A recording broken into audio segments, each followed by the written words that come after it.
On the day of my coming-of-age ceremony, all three of my fiancés showed up with the worst reports from their family-run businesses. My father had declared that I would marry the one who could bring the greatest benefit to our family. However, all three of them had already fallen for a penniless scholarship girl named Amelia Jones, and none of them wanted me. In my previous life, I kept them close, mentored them, and poured my resources into helping them rise. By the time they had each become powerful men in my family, they repaid me by framing my father, getting him arrested, and making him age more than 10 years overnight. He was dragged to prison. Me?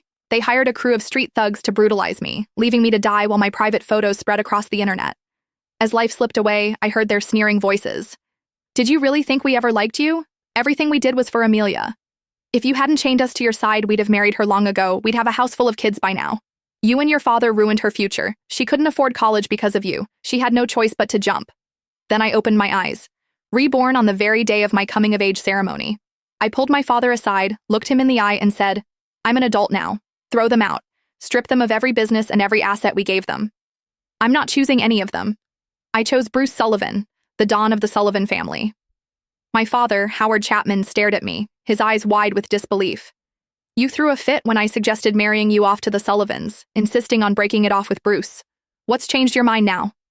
I met Howard's gaze. The memory of his smile before his life took a turn for the worse in my previous life, making my heart ache. I was being childish at the time. You've been scaling back the family's activities and planning to go legitimate, pretending to be an ordinary wealthy businessman in public for my sake. I also thought I could live as happily as an ordinary person. But I was wrong. Without power, we'll be bullied. An alliance with another mafia family could be good for us. I see that now, Dad. And about those three, they've all got their own loves. I don't want to be the one who breaks hearts. Howard let out a relieved breath and affectionately patted my shoulder. I always said you were a visionary, my girl. I'll head over to the Sullivans right away to sort out your marriage. And if they don't see sense, I'll move heaven and earth to get you what you want. Watching him put on his act, I could not help but chuckle. The same Howard who doted on me ended up in such a mess because of me in my previous life. In this life, I was determined to rewrite our stars. I clenched my fists, fighting back the tears.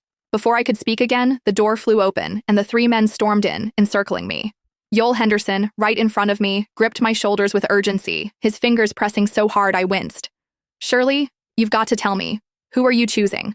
It's not me, is it? Yoel had been my right-hand man, the one I had banked on in my previous life, giving him nearly half of our resources to rise to the occasion. However, the moment he became underboss, he turned on us, stealing secrets that led to our ruin. I gave him an icy stare, my lips curling into a sneer. My reaction only served to enrage them further, their faces contorted with fury.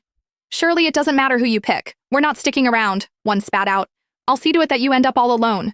We're sticking with Amelia. She's not some pampered principessa like you. She needs us by her side.